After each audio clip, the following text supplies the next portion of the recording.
한 사람이 평생 대략 500명 정도를 만나고 헤어지면서 인간관계를 맺으며 살아간다고 합니다. 그런데 세월이 지나 과거를 돌이켜보면 그들 중 대다수 사람에게서 기대와 달리 실망을 하게 되고 또 상처를 받거나 끝이 안 좋게 헤어지는 경우가 많습니다. 사람과 사람의 만남이 왜 끝이 좋은 만남이 되지 못하고 실망하고 상처받고 또 헤어지게 될까요? 그것은 인간의 이기심과 자기중심적 언행, 상대방에 대한 배려와 섬김의 정신 결핍 등 대부분 자기 수양과 인격의 미완성 때문입니다. 그래서 사람을 볼 때 그 사람의 능력보다 인격의 기준이자 척도인 겸손과 섬김 그리고 상대방에 대한 배려심이 있는 사람인지 등 인간성을 기준으로 봐야 끝이 좋은 만남이 될 수 있습니다. 그러므로 무엇이든지 남에게 대접을 받고자 하는 대로 너희도 남을 대접하라. 이것이 율법이요 선지자니라. 내가 남에게 대우받기 원하는 것처럼 상대방이 원하는 것을 먼저 주라. 내가 하나님께 대우받기 원하는 것처럼 하나님께서 원하시는 것을 네가 먼저 하라. 이것이 예수님께서 말씀하신 기독교의 황금률입니다. 신앙과 인격을 겸비한 그리스도인은 천국의 보물입니다. 다윗이 바로 그런 사람이었습니다. 내가 이새의 아들 다윗을 만나니 내 마음에 맞는 사람이라. 내 뜻을 다 이루리라. 하나님께서 너 내 마음에 든다고 직접 표현하신 인물은 성경 인물 중에 다윗밖에 없습니다. 그것은 다윗의 신앙과 인품이 그만큼 예수님을 많이 닮았다는 것을 의미합니다. 그런데 하나님께서 인정하실 정도로 신앙과 인품이 훌륭한 그런 다윗이 어떻게 그것도 왕의 자리에까지 있으면서 여자 하나 때문에 보통 사람도 짓기 힘든 살인죄를 지었을까요? 저도 개인적으로 성경 인물 중에 다윗을 특별히 좋아하기 때문에 선뜻 이해가 안 됩니다. 성경은 개인의 사생활을 기록한 책이 아니라 하나님의 구속사, 하나님의 구원 역사를 기록한 책입니다.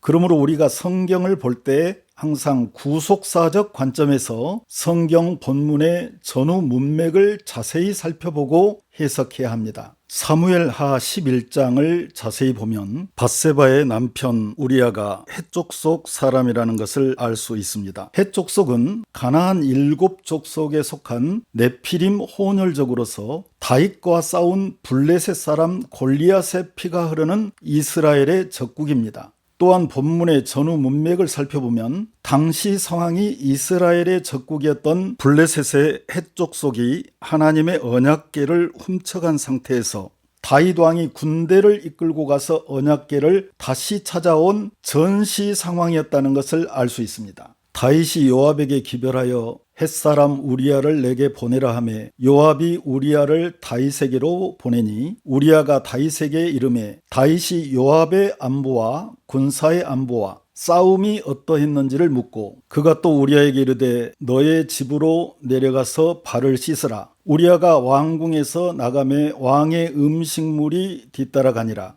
그러나 우리아는 집으로 내려가지 아니하고 왕궁 문에서 그의 주의 모든 부하들과 더불어 잔지라. 당시 다윗의 모든 관심은 블레셋에서 다시 빼앗아온 언약궤에 있었습니다. 그런데 당시 상황이 전시 상황이었고 밧세바의 남편 우리아가 적국이었던 블레셋 사람이었기 때문에 지혜와 지략이 뛰어난 다윗이 처음부터 우리아를 스파이로 의심하고 감시 상태에 있었다는 것을 알 수 있습니다. 그래서 언약궤에서 최대한 멀리 떨어지게 하려고 우리아를 집에 보내라고 했는데 우리아가 다윗의 명을 따르지 않고 자기 집으로 돌아가지 않았습니다. 어떤 사람이 다윗에게 아뢰되 우리아가 그의 집으로 내려가지 아니하였나이다. 신하가 다윗에게 보고했습니다. 다윗이 우리아에게 이르되 네가 길 갔다가 돌아온 것이 아니냐 어찌하여 너의 집으로 내려가지 아니하였느냐 하니 우리아가 다윗에게 아뢰되 언약궤와 이스라엘과 유다가 야영 중에 있고 내 주 요압과 내 왕의 부하들이 바깥 들에 진치고 있거늘 내가 어찌 내 집으로 가서 먹고 마시고 내 처와 같이 자리이까 내가 이 일을 행하지 아니하기로 왕의 살아계심과 왕의 혼의 살아계심을 두고 맹세하나이다 하니라. 우리아가 다윗의 명을 따르지 않고 아내 밧세바가 있는 집으로 가지 않자 이번에는 다윗이 직접 우리아에게 집으로 가라고 재차 명을 내렸습니다.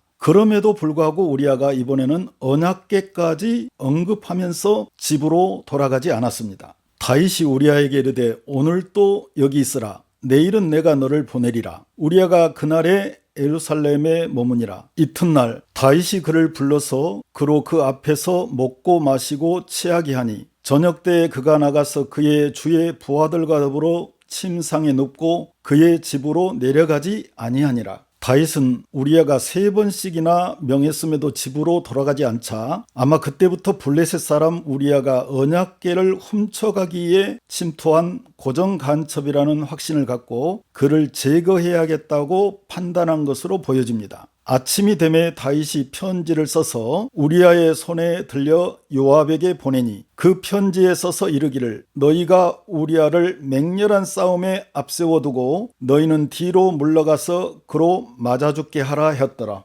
요압이 그 성을 살펴 용사들이 있는 것을 아는 그곳에 우리아를 두니 그 성 사람들이 나와서 요압과 더불어 싸울 때에 다윗의 부하 중 몇 사람이 엎드러지고 헷사람 우리아도 죽으니라. 헷사람 우리아는 블레셋 사람입니다. 블레셋은 지금의 팔레스타인입니다. 그리고 블레셋 사람은 네피림 혼혈족으로서 그리스도를 대적하는 적그리스도의 후손들입니다. 구약 성전 지성소에 있던 하나님의 임재를 예표하는 언약궤는 장차 오실 예수 그리스도를 상징합니다. 그러니까 우리아는 이스라엘에 침투한 팔레스타인 스파이로서 언약궤를 훔쳐가기 위해 기회를 엿보고 있었던 것입니다. 그런데 영적 분별력과 지략이 뛰어난 다윗이 그 사실을 알고 우리아를 전장의 최전선에 보내서 제거했던 것입니다. 성경은 한 개인의 사생활을 기록한 책이 아니라 하나님의 구속사를 중심으로 기록한 책입니다.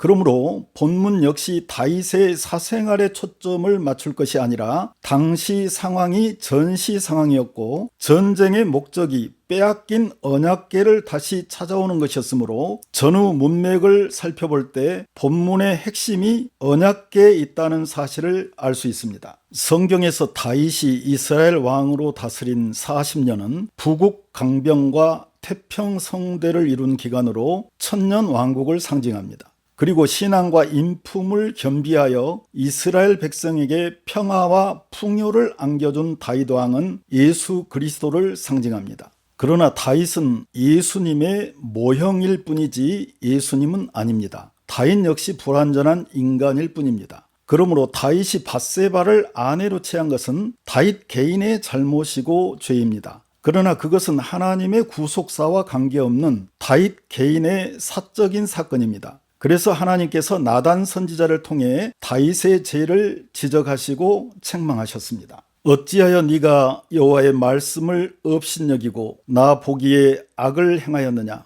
네가 칼로 헷사람 우리아를 치되 암몬 자손의 칼로 죽이고 그의 아내를 빼앗아 너의 아내로 삼았도다. 다윗은 자신의 죄를 통회하고 자복하며 회개했고 하나님께 징계도 받았습니다. 그 결과 다윗과 밧세바 사이에서 낳은 첫 아들이 죽었습니다. 하나님이여 주의 인자를 따라 내게 은혜를 베푸시며 주의 많은 긍휼을 따라 내 죄악을 지워주소서. 나의 죄악을 맑게 씻으시며 나의 죄를 깨끗이 제하소서. 무릇 나는 내 죄가를 아오니 내 죄가 항상 내 앞에 있나이다. 우슬초로 나를 정결하게 하소서. 내가 정하리이다. 나의 죄를 씻어주소서. 내가 눈보다 희리이다. 다윗이 나단에게 이르되 내가 여호와께 죄를 범하였노라 하며 나단이 다윗에게 말하되 여호와께서도 당신의 죄를 사하셨나니 당신이 죽지 아니하려니와 이 일로 말미암아 여호와의 원수가 크게 비방할 거리를 얻게 하였으니 당신이 낳은 아이가 반드시 죽으리이다. 우리가 다윗을 통해 교훈을 얻게 되는 것은 하나님의 일을 할 때 공과 사를 분명히 구분해야 한다는 것입니다.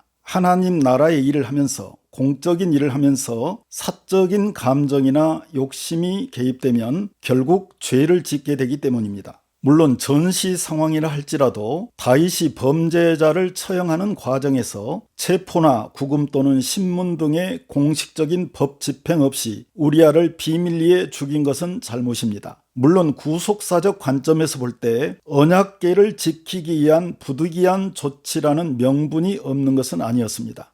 그러나 하나님께서 내 마음에 든다고 인정하실 정도로 천하의 다윗이라도 그의 속마음에 밧세바를 취하려는 사적인 감정, 욕심이 개입되었던 것이 사실이고, 하나님께서는 그런 다윗의 속마음까지 다 들여다보셨던 것입니다. 다윗이 언약궤를 지키기 위한 공적인 이유로 우리아를 죽였는지, 아니면 절세의 미인이었던 밧세바를 취할 목적으로 죽였는지, 그것은 누구보다 다윗이 잘 알고 있었을 것입니다. 그 사실은 장차 천국에 가서 다윗에게 직접 물어봐야 하겠지만, 평소 다윗의 신앙과 인품으로 볼 때 우리아를 죽이게 된 직접적인 동기는 분명히 예수님을 상징하는 언약궤를 지키기 위함이라는 사실을 밝히고 싶은 것이 다윗을 사랑하고 존경하는 사람으로서 최소한의 도리라는 생각이 듭니다. 그동안 우리가 성경을 해석할 때 다윗의 살인죄가 오로지 절세의 미인 밧세바를 취하기 위한 하나의 목적이었다고 단정지었던 그러한 오해와 누명을 조금이라도 풀어주고 싶은 마음입니다. 그러면 아마 나중에 천국에 가서 다윗을 만났을 때 다윗이 환한 미소를 지으며 기쁘게 반겨주지 않을까 생각해 봅니다. 지금도 하나님은 우리의 모든 것을 다 알고 계십니다. 하지만 회개하고 용서받은 우리의 죄는 하나님께서 다시 기억하지 않으십니다. 영원히 기억하지 않으십니다. 하나님은 완전히 잊어버리시고 모르신다고 하셨습니다. 하지만 사람은 자기 죄를 기억합니다. 마귀가 기억나게 해서 죄책감에 시달리게 하기 때문입니다. 그러나 사람의 기억은 진리가 아닙니다. 하나님의 말씀만이 진리이며 하나님의 속성은 용서와 사랑입니다. 그러므로 죄 용서에 대한 하나님의 말씀을 믿음으로 사죄의 확신을 가져야 합니다. 만일 우리가 우리 죄를 자백하면 그는 미쁘시고 의로사 우리 죄를 사하시며 우리를 모든 불의에서 깨끗하게 하실 것이요, 여호와께서 말씀하시되 오라 우리가 서로 변론하자. 너희 죄가 주홍 같을지라도 눈과 같이 희어질 것이요 진홍같이 붉을지라도 양털같이 희게 되리라. 하나님은 한 번 용서한 죄는 다시는 기억하지도 않으십니다. 내가 그들의 불의를 긍휼히 여기고 그들의 죄를 다시 기억하지 아니하리라. 회개하고 죄를 용서받은 다윗에게 하나님께서는 이전보다 더 큰 은혜와 사랑을 베풀어 주셨습니다. 그 후 하나님께서 밧세바에게 아들을 주셨는데 그가 바로 지혜의 왕 솔로몬이기 때문입니다. 다윗이 그의 아내 밧세바를 위로하고 그에게 들어가 그와 동침하였더니 그가 아들을 낳음에 그의 이름을 솔로몬이라 하니라. 여호와께서 그를 사랑하사 선지자 나단을 보내 그의 이름을 여디디아라 하시니 이는 여호와께서 사랑하셨기 때문이더라. 사람은 이 세상 그 무엇보다 하나님의 은혜를 입어야 합니다. 홍수 심판 때도 그 시대에 살았던 사람들이 모두 죽었으나 하나님의 은혜를 입은 노아와 그의 가족은 살았습니다. 그러나 노아는 여호와께 은혜를 입었더라. 다윗은 하나님께 은혜를 입은 사람입니다. 다윗은 오히려 그 사건 이후에 하나님께 더 큰 은혜를 입고 그의 후손을 통해 예수님께서 세상에 오시는 하늘의 복까지 받게 되었습니다. 그 후에 그들이 왕을 구하거늘 하나님이 베냐민 지파 사람 기스의 아들 사울을 40년간 주셨다가 패하시고 다윗을 왕으로 세우시고 증언하여 이르시되 내가 이 세 아들 다윗을 만나니 내 마음에 맞는 사람이라 내 뜻을 다 이루리라 하시더니 하나님이 약속하신 대로 이 사람 다윗의 후손에서 이스라엘을 위하여 구주를 세우셨으니 곧 예수라. 은혜는 하나님의 고유한 주권의 영역이고 무조건적인 사랑의 영역이기 때문에 다른 이유나 설명이 불가합니다. 그러므로 우리가 하나님의 은혜 받기를 더욱 사모해야 합니다. 이란 것이 없이 하나님께 의로 여기심을 받는 사람의 복, 구원의 복에 대하여 다윗이 말한 바 불법이 사함을 받고 죄가 가려짐을 받는 사람은 복이 있고 주께서 그 죄를 인정하지 아니하실 사람은 복이 있도다 함과 같으니라. 아멘.